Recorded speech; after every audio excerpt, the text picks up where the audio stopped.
it takes things being differentiated, but those differentiated parts coming together to integrate into one for anything to work. We can recognize each other's common humanity and engage in messy but very, very necessary conversations. Welcome to Commune. We are on a mission to inspire, heal, pass down wisdom, and bring the world closer together. This is the Commune podcast, where each week we explore the ideas and practices that help us live this healthy, connected, and purpose-filled life. We aren't the only people in the world to witness the fraying of our social fabric, polarization that exists in our political landscape, the vitriol that gets exchanged on a regular basis between folks of different political identities, etc. And this kind of disintegration of social cohesion has real impact. And we can see that in the fight for social justice. We can certainly see that in COVID, that kind of all of our great projects of humanity have been predicated on our special human ability to cooperate with each other flexibly at scale, from building the pyramids to building the infrastructure of this country and other countries. And in the absence of that cooperation, society begins to break down. And I think that this is why we are both very focused on this issue of how we heal and how we can implore people to recognize each other's common humanity, and as a means to doing that, engage in thorny, messy, but very, very necessary conversations. And I know that that's been top of mind for you this entire year, but particularly this week, as you've been focused on actually creating curriculum around healing conversations. So just as a broad place to start, like, where do we begin to have those healing conversations? How do we start that project? Well, it's interesting the way that you put it, because I think the idea of integration, right? Integrity, integration, and us being able to come together like a complex system as complex as humanity, let alone splitting humanity up into like races or countries or all these things that we've chosen to do as people. And one of the things that we know that's just conciliant across pretty much every form of science and beyond is that it takes things being differentiated, but those differentiated parts coming together to integrate into one in, like you said, cooperation or harmony or in synergy for anything to work. Right. And we know this, like when we think about this in our own lives, in our own personal growth and well-being and mental health, it's almost easier for us to contextualize because we can think about the disintegrated parts of our own selves, right? And how when we have disintegrated parts of ourselves, we experience trauma because we have this dysregulation or disorganization, rather, of like the experiences that we have in our lives that we can't find meaning from or that haven't integrated, or the parts of ourselves, the shadow versus, the part of ourselves that knows that there's something greater, or the inner critic versus this. Nobody listening to this is going to be new to that, And so when we think about it in that context, we can look at what's happening in the world, and we can almost see it as a reflection or a mirror of these disintegrated parts of ourselves. And one of the things that I think is just crucial for all of us to remember is that the internal work that we're doing can have a very direct effect on our ability to show up in the world right now to create space for healing conversations if we create a pathway to do that. It's not automatic. Like people like to say these words like, the internal work that I'm doing like affects the world. Not automatically, Right. There's a bridge. Yeah, you have to create the bridge. And there's this quote by Orlando Villarraga, and he has an amazing quote that I love, and it says, "Courage is the bridge between hope and justice." And so when we can step into that space of courage, step past our fear, step into our fear, step into our anger, step into the perfectionism, and ultimately transmute that or transform it into courage, then we have the ability to turn some of these spiritual tools or wellness tools or our hope and faith in humanity into actual justice in action and reality. So in all the programming that I'm looking to create right now, it really is about that bridge, and not just building the bridge, but actually like walking people across the bridge. And you know, you're like up high, imagine people up high on a bridge like, oh my God, you know, like I'm so scared, like I don't know if I'm gonna be able to walk across. It's like, well, come on, we got you. It's not a tightrope. Yeah, we got you. It's got some girth. Right.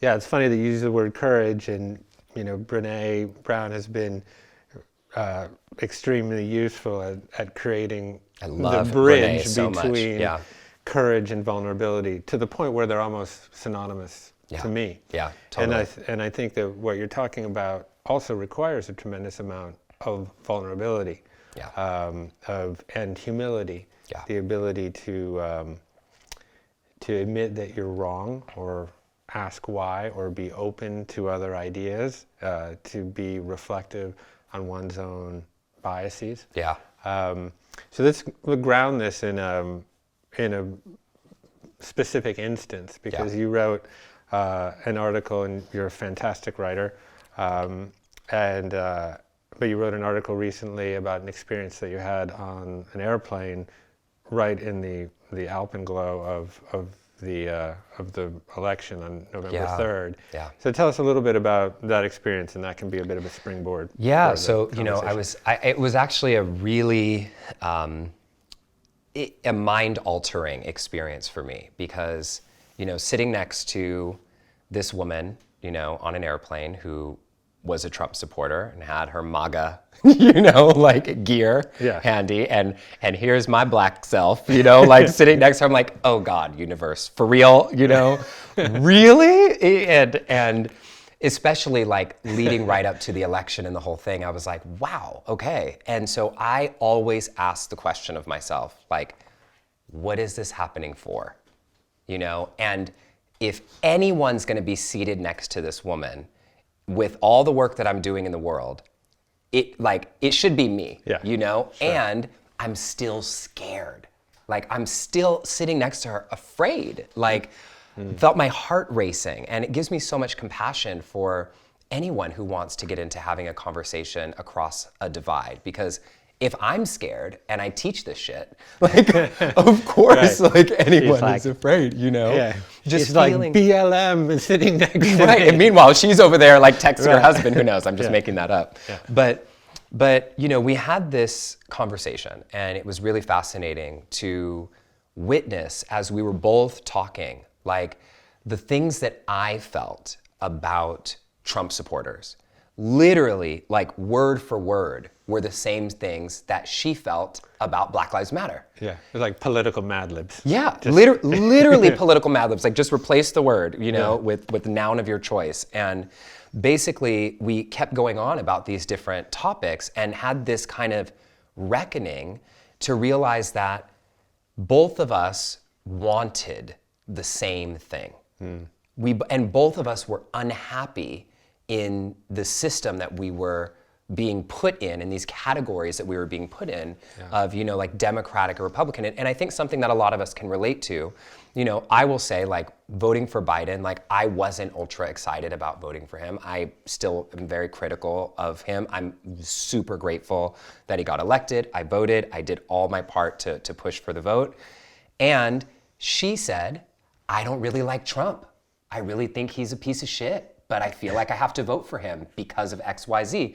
And I said the same thing. I don't really like Biden, but I feel like I have to vote for him because X, Y, Z. And we had this moment of realizing both of us are incredibly unhappy. And in the system that we've been set up in as citizens, really, we're only taught to point right and left, right and left, right and left, and we're pointing at each other. When we do that, though, it really blocks us from pointing in the direction of the actual problem itself. Yes. And causes us to really demonize one another and not see each other's common humanity when there's a whole other system at play that is the problem. And Lisa Nichols has this great quote that I love, and I heard it way after this moment with her, and she said, anytime you're having these conversations, we have to remember that the common enemy is injustice, not one another. And that repositions you, right? From saying you're the problem or you're the problem to going, there's this third thing here that's created between us that's creating the issue. How do we adjust or impact that from our unique perspectives to create a world that's better for all of us? So that's the perspective that I'm interested in coming from these days. Yeah, and we were touching on this a little bit before we sat down, but as a technique, if you are brave and courageous enough to have these conversations, and in this particular case it was imposed, like 13A and 13B basically next door. But there are ways that people can actively seek out these conversations. Now, like social media is a relatively dangerous sandbox. Because people say whatever the hell they want. For public discourse. But you still can leverage your best intentions in that forum sometimes. The best are if you are able to find a situation where you can actually sit down with someone face to face, which of course is increasingly difficult right now, particularly during the pandemic. But there are techniques that I have started to lean into on a relatively consistent basis. And the two that sort of spring to mind, which I think speak to how you're describing the reframing of the conversation, are, one is sort of, I guess I would frame it as compassion, and then the other one is really asking the question behind the argument. So I'll just elaborate on that just for a moment. And you can really apply this thought experiment to sort of myriad political issues, but the one that we were talking about was like abortion, for example, or immigration is another one. Both topics that are generally quite incendiary. Abortion potentially the most divisive social or cultural issue in the United States anyways. And you have this well-worn kind of dichotomy where on the right, folks that are pro-life are kind of pointing at Democrats, wondering how they cannot recognize and acknowledge the sanctity of human life. And there's tremendous moral indignation amongst those folks because for them, that is a core ethical belief that is grounded in deep morality. And then, of course, on the left, you have folks that are pro-reproductive freedom or pro-choice, and they're looking at the right with the same kind of indignation, and they're saying, like, how can you not recognize or acknowledge or respect a woman's right to choose what happens to her own body? Or that decision should be made in private without governmental interference, or that legal abortion is really just safe abortion, And for those folks, that is also a deeply moral belief. And on that particular issue, in my estimation, and I think in a lot of people's estimations, both those moral beliefs are quite sound. So here what you have is if you're grounded in that polarized argument, it is not a particularly profitable project. You just don't get anywhere. So, the first thing when I say compassion is actually the recognition that there may be someone that you don't agree with, but that their decision making or their choice is grounded in a deep morality that you can also respect. And then the other piece of it is then mutually engaging in some sort of project to ask the question behind the argument. And for me, in this particular debate, it's what are the conditions that would lead a woman to willfully terminate a pregnancy? And when you ask that question, all of a sudden you're rooted in a dialogue that's very different. That's actually rooted much more in compassion, and because perhaps that woman, God forbid, was raped, or she was a victim of incest, or she has no financial wherewithal, Yeah. or her health may be compromised. She's or in the an abusive baby's- relationship or Right, anything. the There's baby's so many health things. might be compromised, or she Yeah. never had any access to family planning or contraception, and we could just keep going on and on about circumstances that would honestly like break your heart, and the idea that then she would have to make that decision. And from that place, I think we can all recognize that it can be our common goal, a common solution to minimize abortion in every way that we can possibly. And that might be, looking at the root causes of like, well, what is the root cause of mental illness or male toxicity that would lead a man to engage in physically abusive or sexually abusive behavior? Can we not mutually agree on solutions oriented towards providing family planning services or wider access to mass contraception, Yeah. etc.? And I think you do this in your work, is that you try to focus not on the calling out of people or the pointing of fingers, but actually the calling forward into solutions. So maybe you could expand and on I love this example, Jeff, and even hearing you explain it again, I'm feeling it more deeply, because in the abortion example or any other issue that we take, right, what's happening on the surface level is, again, this pointing right and left, this pointing right and left, pointing right and left. And we don't need to be pointing right and left, we need to be pointing forward. Like, we need to be pointing forward, and what's gonna move us forward. And when I say us, I don't mean just the people who are like us, right? Because that's what's happening right now. It's like, oh, the Democrats have won. Oh, now the Republicans are taking a lead. It's like this sports literally game. Horse race. Yeah, literally like back and forth and back and forth. But what is it that can take all of us forward? And that is the conversation that I want to get into. And it makes me really love the angle that you take, because it reminds me of something that I taught in the Healing Conversations course, which is about listening. And a big part of conversations, we forget about this part often, is the listening piece, right? And we all want to like talk. And one of the things that I talk about is the difference between listening to, listening for, and listening from. And listening to, very simple, like you're listening to me talk right now, you're listening to the content that I'm speaking about right now, and just listening to what I'm saying. And then listening for is a little bit different, because you could be hearing everything that I'm saying, but then what are you listening for? Like, are you listening for the compassion? Are you listening for the trigger or whatever? it is. Yeah. And that is where the listening from part even comes from, because listening from is the perspective from which we're already listening before the person even starts talking. Right. So like when I sat next to Trump supporter woman next to me, I already had a listening from perspective that I knew that she was going to be speaking from. So no matter what the hell she said, I was already hearing it through my listening from perspective that I was already listening from. She was just there to confirm a bias that you already had about Exactly. her, And then the listening for is like, well, because of that perspective, I'm listening to confirm that she's a racist and that she's this and that. And based on what I was listening to and what she said, if I didn't switch my perspective to say, I'm listening for the commonality. I'm listening for the space of connection. If I didn't do that from the beginning, I could have instantly been triggered and we would have both been kicked off the flight.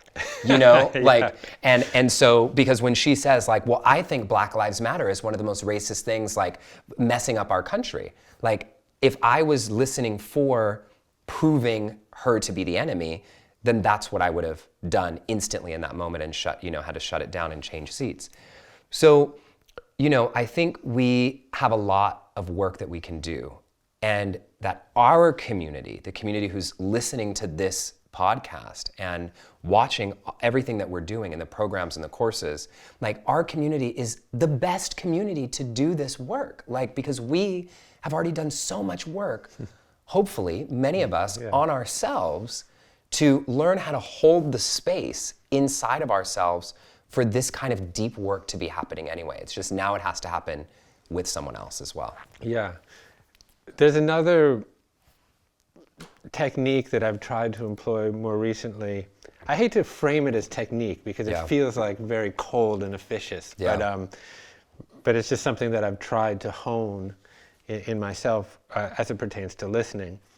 So, you know, like you, I write a lot, and this summer during, or this past summer during kind of post George Floyd, as the world exploded around a reckoning for racial and social justice, I was writing around that topic quite a bit as like a white man, which is almost like walking a tightrope over a third to walk on. over a third rail. Yeah. But you know, I did have to write 2,500 words every Sunday, and I wasn't going to ignore it.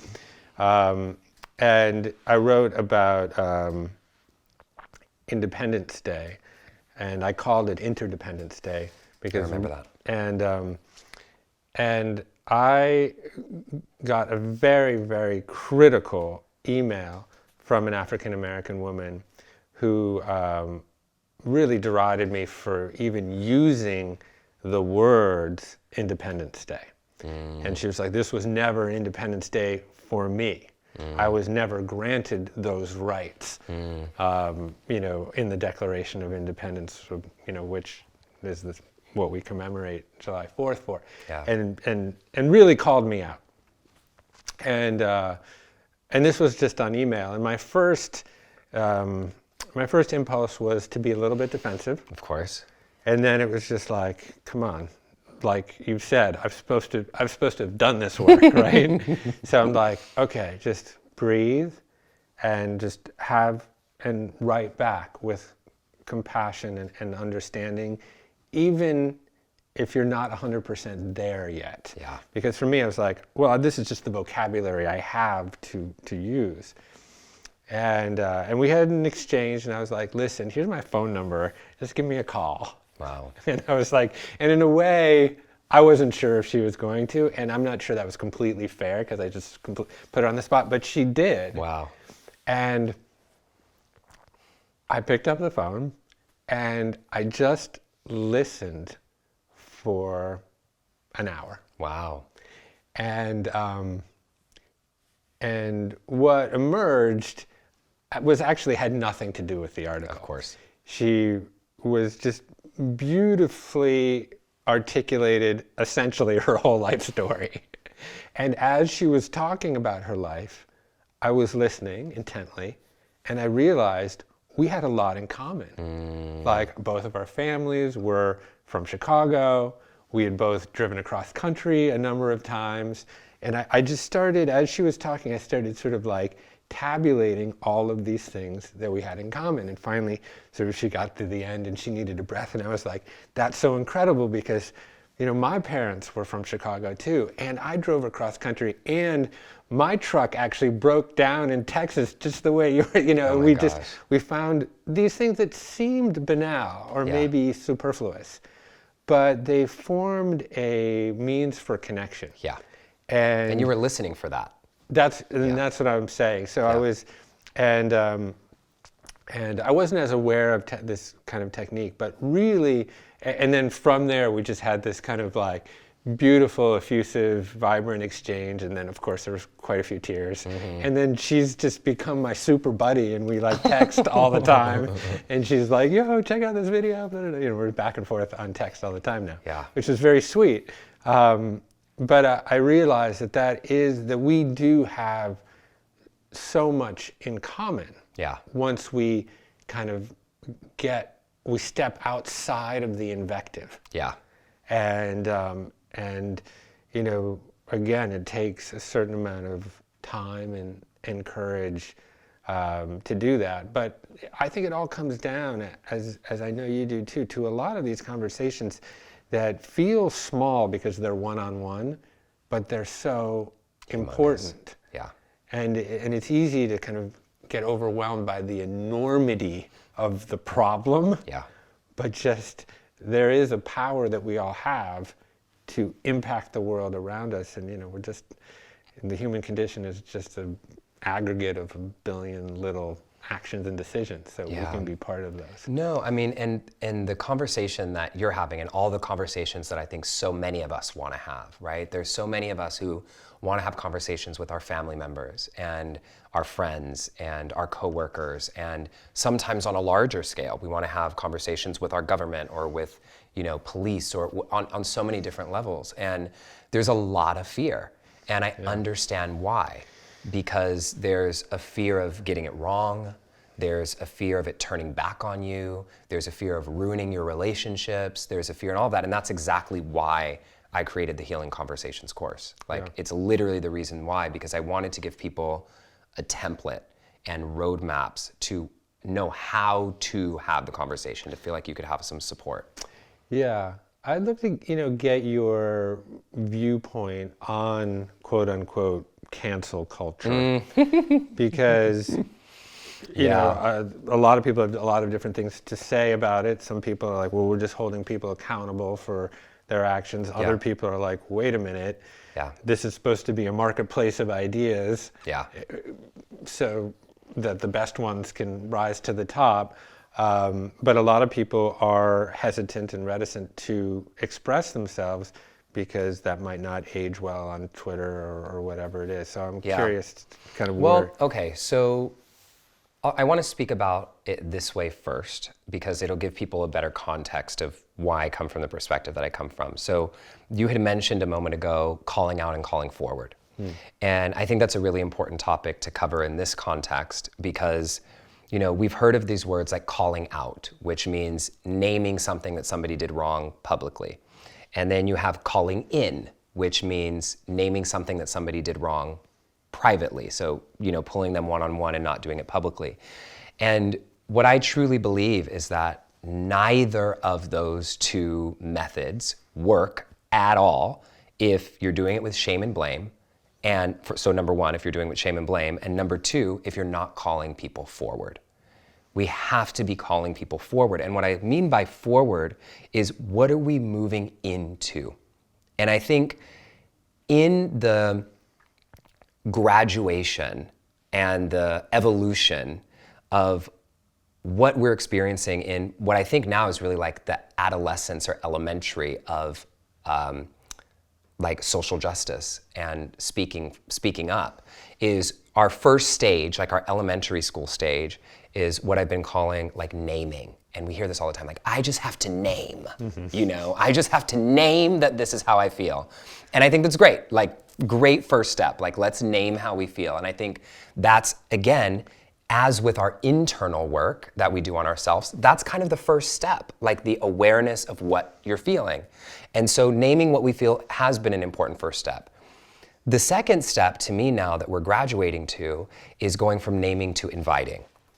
And so how do we, name what we feel, hold people accountable, help them understand what's been done wrong? Because from my perspective, I can see so many people have done harm, but the context of the world that they were living at that time was completely different. And oftentimes the harm, this is not every time, so I'm not excusing everybody, but oftentimes people didn't even know they were causing the harm.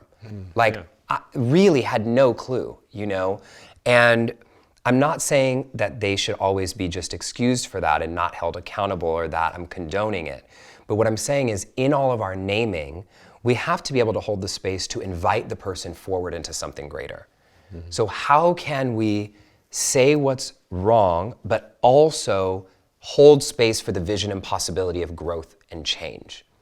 And so as it comes to cancel culture and, all the things, I think people need to be given an opportunity to make amends and to grow and change. And I see there's these, it's really interesting because we have, I'll just say it feels like there's a lot of people making remarks and statements that don't correlate or correspond with that's not the right words, they just don't make sense. I'm trying to say it a lot more diplomatically than that. So for example, we have this movement in Florida for convicted felons to get their right to vote again after they've served their term, right? And so welcome them back to society. Let's give them a chance, even though they've done something horrible sometimes.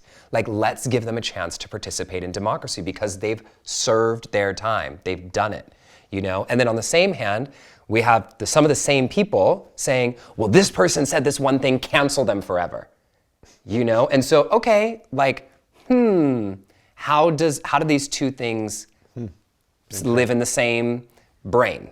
Right. You know, and this is something that we have to reconcile with. And I think what's happening, honestly, Jeff, is we're evolving and learning how to even hold all of this ourselves, because we have these conflicting beliefs that, quite frankly, are not even our own beliefs sometimes. Right, yeah. They're just what we're told we think we're supposed to believe because of what we've seen on social media or on Twitter or whatever somebody else says that we're supposed to believe. So anyway, I know that was a kind of a loaded way to answer that, but yeah, that's very interesting. And I've been following that particular proposition that then became an amendment 4, I think, or in Florida, and then subsequently the governor said, well, sure, but only if the felons pay back all of their fines. All their fines. It's just like it's such a nightmare. That became a threshold that became ridiculously high, and then Bloomberg pledged a bunch of money for it, and then people were arguing about that. It's just. But I'm curious how you would call this dynamic forward, and let me just kind of set the stage. The stage a tiny bit. So, kind of. Particularly over the summer, when there's kind of an efflorescence of anti-racism and Ibram Kendi, and really taking the definition and the notion of racism and in some ways broadening it to a wider definition and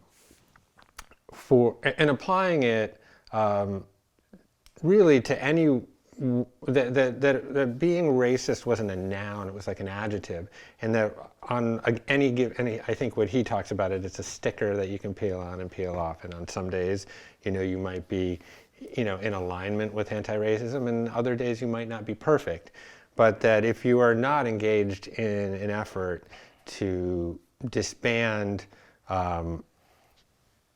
policies and structures that produce inequity, then you're probably wearing that racism sticker. And I think that this became a source of a lot of controversy over the past summer, and certainly leading into the election, because certainly there are a lot of people, particularly white, working class, rural people, that felt attacked just by the notion of their politics, and not for necessarily any reprehensible act that they have engaged in. So, and I've had a lot of these conversations with particularly white women, poor, working class, rural, who are saying, like, I'm working 2 minimum wage jobs as a single mother living in a trailer. I'm barely getting by. And you're over there calling me racist.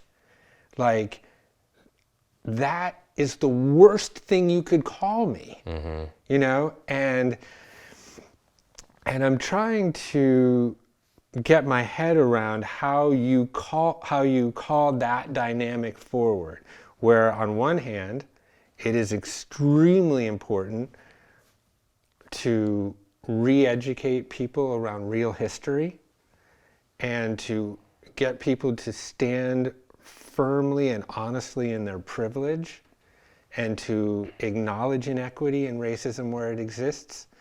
And then at the same time, while that's a massively important project, you also have people that have lived experiences that are also suffering and do not like the rubric of racism being thrust upon them. Yeah. And so how do we because that's a prevalent dynamic right now. It's a huge one. And it's one that we're seeing like within families, like right away. I have so many friends who are like, my parents, you know, Right. but when we go home, we just don't talk about, you know, we just like don't say anything because, you know, whatever. And this is a big one. And I think, okay, so first and foremost, number one tenet and rule of calling people forward is you have to drop the shame and the blame. It doesn't work. And not just in like a woo-woo spiritual, like, let's be nice kind of a way. It's the actual brain, the neuroscience of it shows when you shame and blame somebody, it actually shuts down the centers of the brain that allow any sort of learning or growth, and it immediately causes you to feel defensive. That's beyond our emotional desire, you know, it's just like the way our brains work, the way we're wired as humans. So the first thing you have to do is stop calling people racist right away. I mean, that it's just, think about, it's just the most, if you, okay, so I get really passionate about this because while I think it's important to call a thing and call out the problem, and while I think it's been incredibly important in the waking people up to have kind of the shock value of saying you're racist, you know, I think that's been a great start to kind of shake up the whole system. Now the system is being shooken, or has been shooketh, I'll say. and now we want to think about what is our goal. When you're having a conversation like this, you have to be really honest with yourself. Yeah. What's the goal of the conversation? Is the goal just for you to be heard? Is the goal for you to be right? Is the goal to try to change the other person's mind?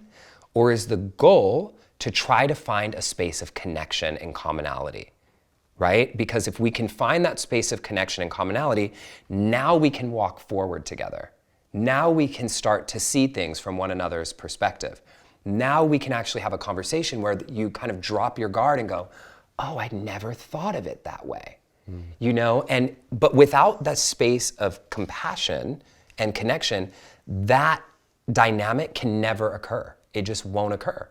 And so we have to stop leading with the blame. And I think right now I'll say this, like everyone in the world who's done this work is incredible. Absolute leaders in the field. I would never say anything to argue against them for 1 second because I think it's amazing. And when we look back on this moment in history, we're going to recognize that this is the first time ever that there has been New York Times best-selling books on anti-racism and all this kind of stuff. So these are really the early days. This is like the renaissance of, you know, like racial justice education, really. And so what I think we'll start seeing as we continue to move forward is ways to actually help facilitate the conversation, to help it move forward. So to continue answering your question, it's thinking about what's your goal, and if the goal is to call them forward, then we have to go back to what we talked about. What are we listening for? We're listening for the space of commonality and connection. In this case, two communities of people who both feel incredibly unseen, who feel like the government is not supporting them, who feel like they're working their ass off and have no time for themselves and nobody's supporting them. Wow, that's a whole lot of connection right there, right? And then we start to ask, what is a world that we want to see where we can both have all of our needs met and be in a space of connection and possibility and liberation? It sounds like woo-woo, like sure, like utopia, right? But the truth is, if we don't start putting our minds in that space of what does it look like to create an integrated world where we know that it's not that we just have to all become one. I don't like this we are all one stuff. I don't think oneness is really the value that we should be aiming towards. I think the value we should be aiming towards is intimacy. That's really the work, is being able to be intimate enough with somebody, which requires the vulnerability and the listening and the connection and the compassion, so that you can let them have their differences and know that in those differences, we're actually stronger when we come together in those different points of view, as long as we can have respect and love and connection and kindness towards one another. So I'll say this, the conversations themselves are like situation to situation, but there are some tenets and rules that have to be followed if you want that conversation to go anywhere at all. And that's kind of what I'm interested in right now, is helping people understand, what is it that you, as an individual who wants to have this conversation, excuse me, what is it that you, as an individual who wants to have this conversation, what do you need to embody and know and do and not do if you even want to have the potential to call this conversation forward? And I'll leave you with one last piece. The final kind of thing on my list, especially in the Healing Conversations course about calling forward, is expect the conversation to be left unfinished. That's always rule number one for me. And it's because we so often want to go into the conversation and know that we have changed somebody right then, that we've gotten our solution, that they hear us and now they're on our side. But a part of calling forward is that we're each taking this step together. And at the end of the conversation, you should already expect that you're going to feel like, oh, I don't even know if anything even happened. But if the connection is the goal, then we have a different rubric that we're working for from the conversation. Yeah, no, I think that's an excellent point. You don't necessarily have to reach some sort of transcendent conclusion. It's actually just the process of being able to connect in a way that recognizes common humanity. The woman, I'll just say, the woman that I sat next to on the flight, I'm pretty sure she still voted for Trump. Oh yeah. And I voted for Biden, but we had this moment where I think she got to really see oh, wow, I know with certainty that she left that conversation changed and probably brought it into her communities as well. Yeah. There is a phenomena that I've noticed in my own life over now 3 decades. So I've been married for 25 years. I've been with my wife for 32 years. And we agree on everything. We never argue. No. So we've been arguing vehemently for a great majority of that time about one thing or another. And she's a woman of prolific opinion. And I'll hold my own the best I can, and be strident and strong in my beliefs. And then, the next day, I'll turn around and have a conversation about the topic that my wife and I argued about. And I'll begin almost subconsciously to integrate many of her arguments into my own. Mm-hmm. And it took me a long time to actually reflect or realize that I was doing that. And then there was this technique that got called forth when I was watching. I sometimes spend endless time on YouTube watching these long debates, which is a whole I don't know where you find the time to do that. It's amazing. I don't. But there was this one debate between Sam Harris, who is a kind of intellectual meditator, and this guy Jordan Peterson, who you may know, who I take plenty of issue with. But regardless, they engage in these 6-hour debates on YouTube sometimes. And halfway through in the middle, they engage in this process called steel manning, which I had never heard about. But it essentially is a technique, a debate technique that sprung forth out of straw manning. The straw man argument is essentially one that you prop up a straw man. Someone makes a point, and in order to refute that point, you don't actually address the point. You prop up a straw man and you knock it down, because a straw man's easy to knock down, and you've basically been like, well, I refuted you, but you really never did, because you never addressed the point.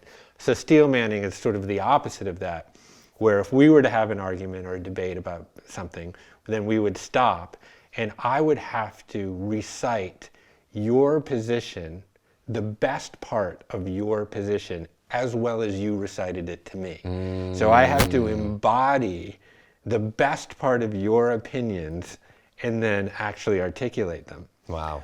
And it is a really fascinating process. Subsequently, I've engaged in that a couple of times. And what it really ends up doing I mean, there is obviously a listening component to it. There is then a deciphering of like, well, I didn't really agree with what most of Justin said, but those 2 or 3 points, like, that's pretty good. And so then that becomes part of that technique. And really what it often does is it forces you to re-examine your own opinions and gird them in concrete in a way that you might not otherwise have to. So it's an interesting thought experiment or game to I love play. that. So we can try that sometime. Okay, yeah, no, I love that actually. I think that, hats off to you and your wife for being able to do that for all that time. And, and I also think about, recently I saw a post on Instagram where somebody was being critical of Barack Obama. And all these people and not critical in a way that was like shaming or demeaning, just like very politically a smart, savvy person being critical. And then you just have like all these people like saying, how could you be critical of him? Like da-da-da. And then they said, which I thought was really powerful, I need you all to notice what's happening right now. The way that we are with Obama, that some people are, like, he can never be wrong. Like, you can't say anything bad about him. Like, he just has come to save the day. And a lot of people in the Black community are like this with Obama. Yeah. He said, this is exactly what Trump supporters feel about Trump. Yeah. It's the same thing. It's like blinders are on. You can't say anything bad. It's like Obama and Beyonce. It's like you cannot say anything bad. It doesn't matter if it's true or false or whatever, like nothing bad. Yeah. And so Trump has that aspect to him as well. And when I heard that, it gave me a deeper understanding where sometimes I know people who are Trump supporters and I'm thinking, how? Like, I really am like, how? And then when I heard that remark, I said, that's how. Mm-hmm. That's how, because you're literally choosing to turn off all the things that you don't like. Just like I've turned off several of the things that I haven't liked about Obama and Beyonce and whoever else. Not that there's anything that I don't like about Beyonce. Well, but. sure, yeah. I suppose the asymmetry there is that Obama was actually very open to constructive criticism. Right. Where Mr. Trump doesn't. Yeah, I don't want to that compare the two of them at all and say that they're the same, but But no. Yeah. I think the fervent belief amongst the core supporters is certainly there on both sides, and this is the project that we share, is how can we thaw that ice? Yeah. Because kind of to come full circle, so much of the challenge, so many of the challenges that are in front of us are completely reliant on us being able to find degrees of common ground and cooperation. Yeah. And I look at COVID, and we've seen countries around the world who have really marshaled social cohesion and unification and asked for a lot of sacrifice, and those citizenries have not always been happy all the time, but there are Taiwan and Japan and New Zealand and Norway and other countries who have essentially completely eliminated the virus without a vaccine. Yeah. And in our country, in the United States, obviously the virus is serious in and of itself, but I think that the undermining of social cohesion is actually the real problem, because we were never able to unify around a plan. And you can point your finger at leadership, you can point your finger in a whole lot of different directions, the rugged individualism of the United States or whatever, but people on all sides are patriotic. Yeah. But we need to find ways to talk to each other to find these solutions. And COVID in a way is sort of the elephant in the room, right now. This is such important work. Yeah. So I think it is really fascinating, because I saw a video one of my friends posted, from Australia the other day, and they were at a music festival. And I looked at this and I was like, this is now? Like they were like shirtless at a music festival, like everyone hugging, like concert, people on people's shoulders, no masks. Yeah. And, you know, she was like, we have had like no COVID cases in 2 months, you know, like this is, the United States is a mess, you know? But in all seriousness, I think, Jeff, what I know to be true is that most people are good. Most people are good, they want to be better, and sometimes they just don't know. And if we can't show up in a space to let people learn and give people the opportunity to move forward and to step forward, then we're gonna just keep butting heads and just keep battling each other. And right now, you know, I constantly try to be in the question, always. Anytime I'm going through a challenge in my life, I ask the question, what is my soul trying to learn? What's it trying to learn right now from this situation? And I think a big piece of what the soul of humanity, and especially of the United States of America, is trying to learn is that we have to come together. We have to unite in our common humanity. These socially constructed, complete fabrications of race and these different things that we've created are ripping us apart and destroying our humanity and the planet. And so are we gonna come together or not? You know, because, you know, the earth is gonna be here.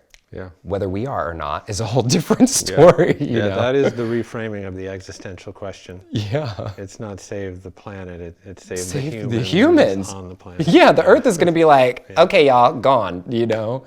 Anyway, but I just know that people are good, and as much as we see of the extreme polarization on the news and in the media, that is absolutely not, I don't think, most of our experience in life. And so we have to find that common ground to come together. I'm with you. Thank you for doing the work you're doing. Thank you, Jeff. It's always a pleasure. Yes. Will you come back for number 4? Number 4, if you'll have me. Always. All right. Thank you. Hey, thanks for watching. If you liked this interview from the Commune podcast, then I think you'll love this video right here. And if you want to get more weekly content from Commune, you can subscribe right here on our YouTube channel or find the Commune podcast on Apple, Spotify, or wherever you get your podcasts. I'm Jeff Krasno, and I am here for you.